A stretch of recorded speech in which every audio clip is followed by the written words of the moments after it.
What happens when a black CEO is thrown out of his own bank by his own employees, simply because they think he looks suspicious? At exactly 8:58 a.m., the revolving glass doors of Northbridge Capital's downtown Chicago headquarters turned slowly, letting in a crisp October breeze as a man in a light gray shirt, khaki pants, and white sneakers stepped inside with quiet confidence. There was nothing remarkable about his appearance. No tie, no suit, no name tag, no entourage. To anyone working in the bank that morning, he was just another face in the steady stream of daily clients. What they didn't know was that the man walking in was the founder, chairman, and chief executive officer of the entire Northbridge Capital Network, a multi-billion-dollar private bank once celebrated for its philosophy of serving through trust, not through judgment. But today, Darius Cole wasn't here as the CEO. He wasn't looking for deference, for recognition, or for polished smiles. He wasn't reviewing ledgers or leading meetings. All he wanted this morning was to try withdrawing a sum of money, $15,000 from his own personal account, and see what would happen when he left the title behind. He stepped into the queue, quietly observing the very space he had helped design. Spotless marble floors, the soft beeping of ATMs, employees in navy uniforms lined neatly behind the counters. At window 3, a white man in his 60s, dressed in a charcoal overcoat, was withdrawing cash. Darius noted the teller's warm smile, the friendly tone, the crisp bills stacked neatly into an envelope. No extra forms, no verification. He glimpsed the receipt as the man turned, $20,000 in cash, completed in under 3 minutes. No hesitation, no resistance. When Darius approached window 4, the young teller, Lena Abbott, was busy rearranging $1 bills in her drawer. He handed over a completed withdrawal slip and a valid driver's license, speaking in an even, calm tone. "I'd like to withdraw $15,000 from my personal account." Lena didn't meet his eyes. She glanced at the form, then stepped back half a pace, as though the man standing before her was an inconvenience, not a customer. "Large withdrawals like this can't be processed at the counter without further verification," she said flatly, sliding the form back toward him. Darius tilted his head slightly, frowning. "Verification for what? My account is confirmed. That's my ID. I just watched the previous customer withdraw $20,000 without any questions." Lena, without missing a beat, replied, "That was different."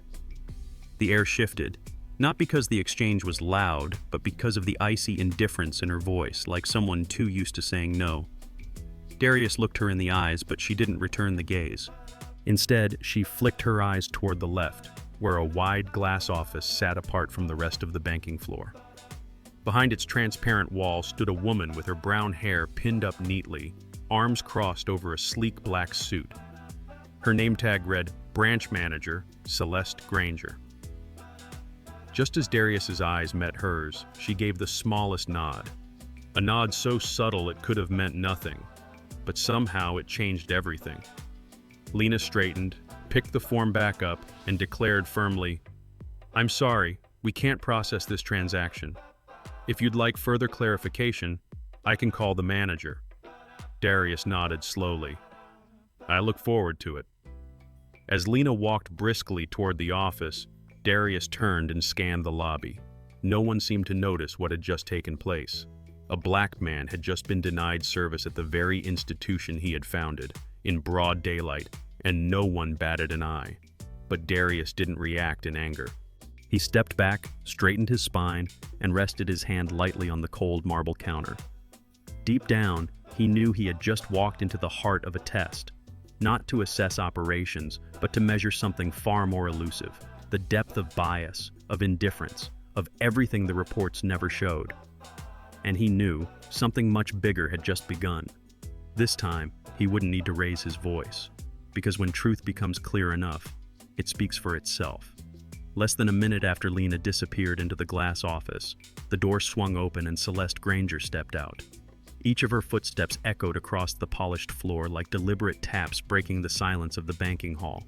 Her brown hair was pinned in a precise bun, her makeup meticulous to the point of cold detachment. There was no greeting, no polite smile, only a piercing glance from head to toe, as if she were evaluating a potential liability rather than facing a customer. "Good morning," she said, her voice smooth and sharp like a recording triggered at just the right moment. "I'm Celeste, the branch manager. I understand you're attempting to withdraw a large amount of cash." Darius held her gaze, his expression calm. "Not attempting. I'm executing a legal transaction, with identification and an active account. I just watched a customer withdraw a larger amount without issue." Celeste tilted her head and offered a smile, the kind people give when pretending to be understanding while hiding a deeper agenda. "Yes, but we have certain safety protocols that apply in specific situations. And for this transaction, we need to verify the source of the funds before proceeding." Darius didn't respond immediately. He let the silence stretch for several seconds, a stillness so thick it seemed to freeze the space around them, as if the entire room were holding its breath, waiting for a line to be crossed. Then he asked, his face unchanged, "My source of funds requires verification, and the man before me, he didn't?" "We're not at liberty to disclose the details of other customers' transactions," Celeste replied, her tone rising slightly. "Yet you just openly stated that my case requires extra verification because it's particular. So what makes my case more particular than that of the white gentleman before me?" Celeste faltered, just for a fraction of a second, but Darius caught it. The slight shift, like a compass needle nudged off course. "I'm not going to argue with you," she said, lips pressed into a hard line. "If you can't cooperate, I'll have to ask you to leave the branch in order to avoid disrupting operations." Then, without waiting for a reply, she turned and lifted her left hand slightly, a subtle gesture that spoke volumes. There was no announcement, no radio call, no drama. Just a precise movement, enough to summon someone from behind the security line, who began walking directly toward the counter. Darius didn't need to look. He already knew who it was, the heavy-footed man in a fitted security uniform, radiating a quiet authority born not of presence, but of permission.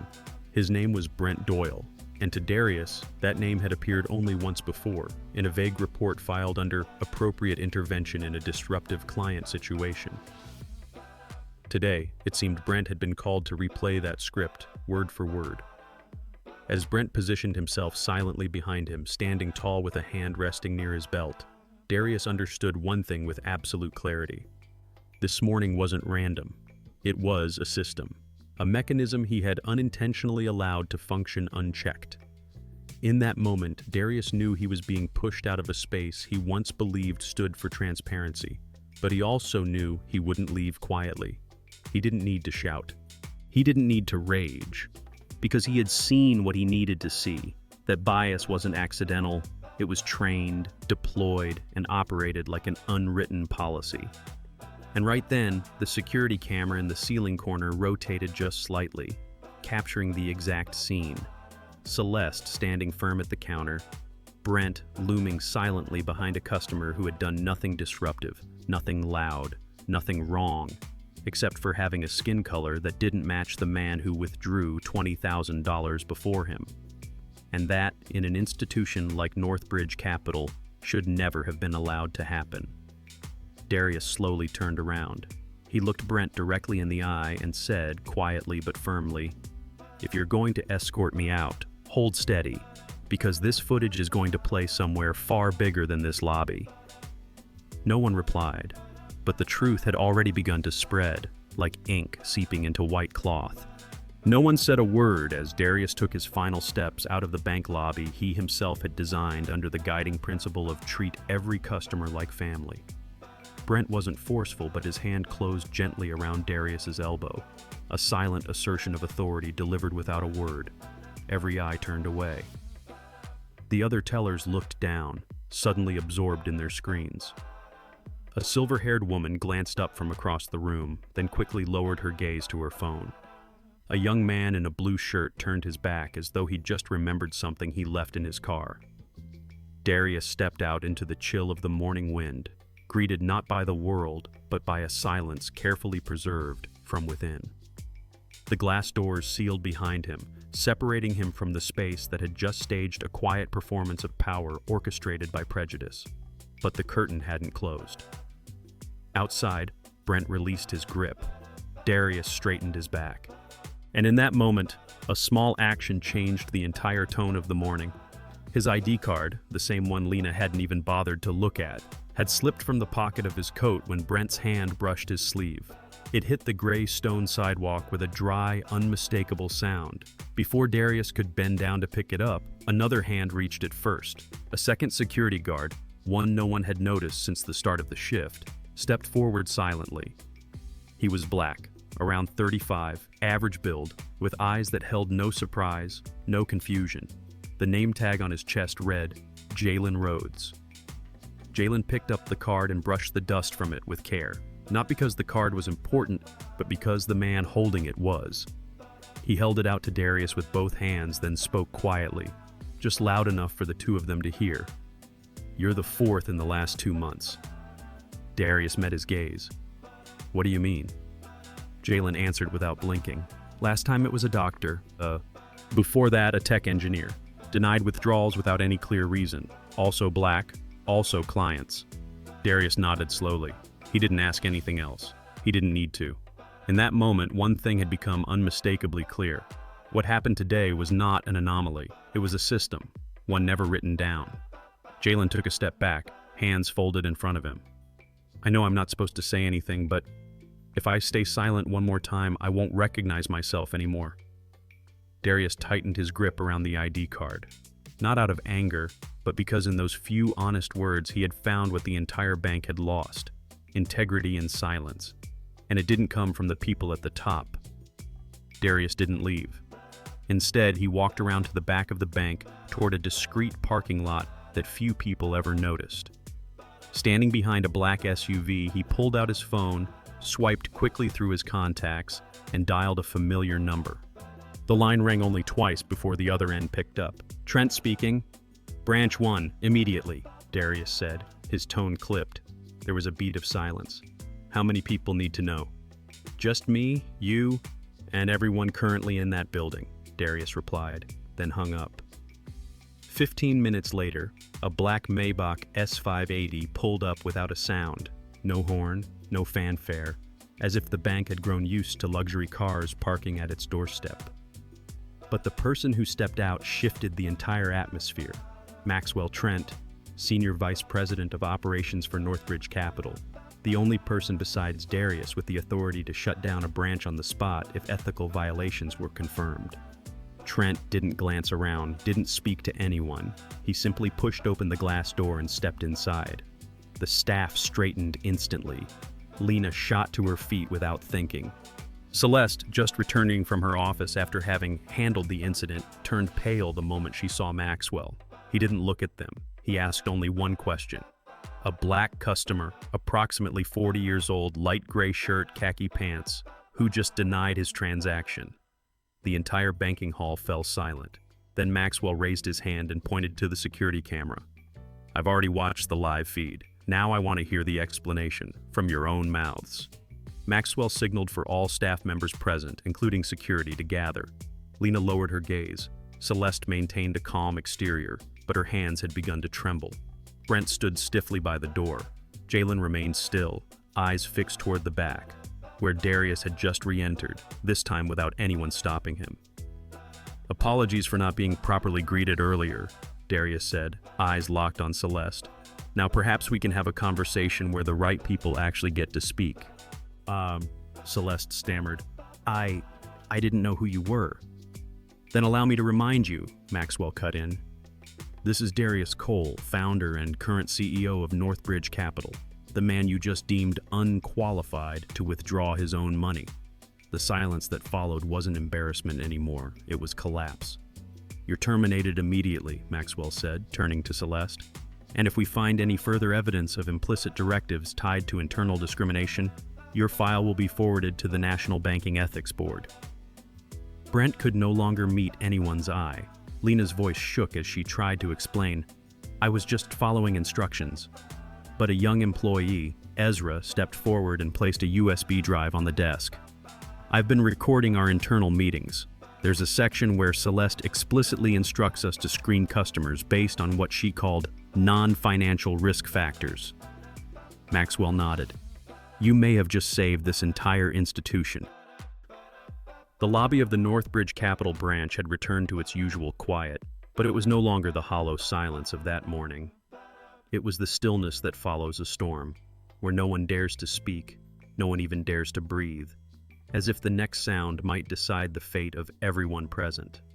While Celeste Granger sat slumped behind the desk that had now become the scene of internal reckoning, and Lena Abbott quietly gathered papers with trembling hands that could no longer conceal their shake, Darius Cole stood at the counter, this time without interruption, without any request for further verification, without a single trace of the disrespect that had unfolded earlier. Everything now was carried out exactly by the book, or more precisely, in the way it should have been from the very beginning. He received the $15,000 from a staff member newly assigned from another window, a person whose hands trembled not out of fear, but from the sense that they were touching something electric, something named truth. Darius counted the money slowly, deliberately, then slid a portion aside and placed it in front of Jalen Rhodes, the only security guard that morning who had acted with humanity throughout a chain of violations. "Take the rest of the day off," Darius said gently. "And if you're still tired tomorrow, take that too. I've already entered your name into the internal support program. Starting today, you carry another title, Defender of What's Right." Jalen didn't know what to say. In his eyes was a gratitude beyond words, a loyalty that can't be bought with salary, only earned through trust and respect. Darius turned and walked through the now empty lobby, his gaze pausing briefly on the chandelier above, its crystal light reflecting down onto the marble floor just like any other day.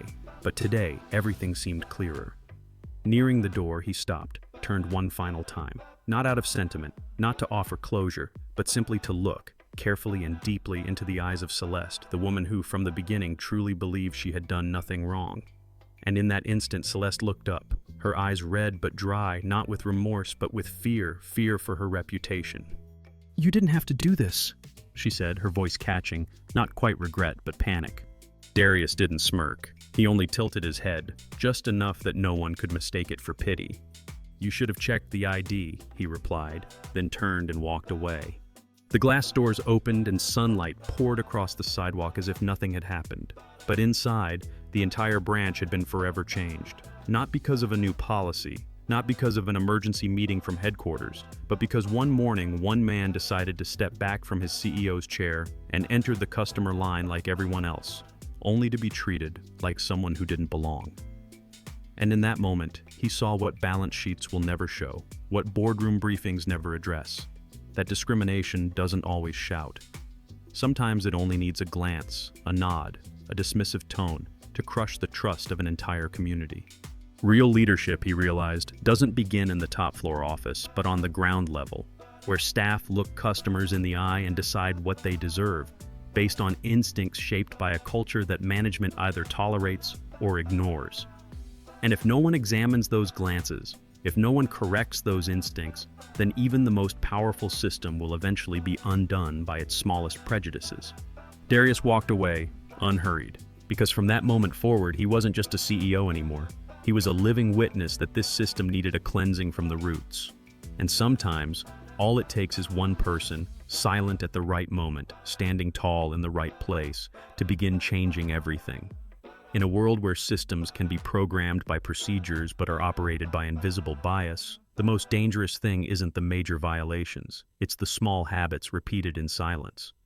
An unfair act might be forgotten, but once it's accepted as normal, it becomes culture. And it's culture that shapes the future of an organization. If you believe justice should never depend on skin color or job titles, but should begin with how we choose to see each other, then like this video, subscribe to the channel so you won't miss more stories that challenge the system from within. And don't forget to leave a comment with the phrase, "Choose fairness." Because fairness doesn't just happen, it begins with the choices we make every single day.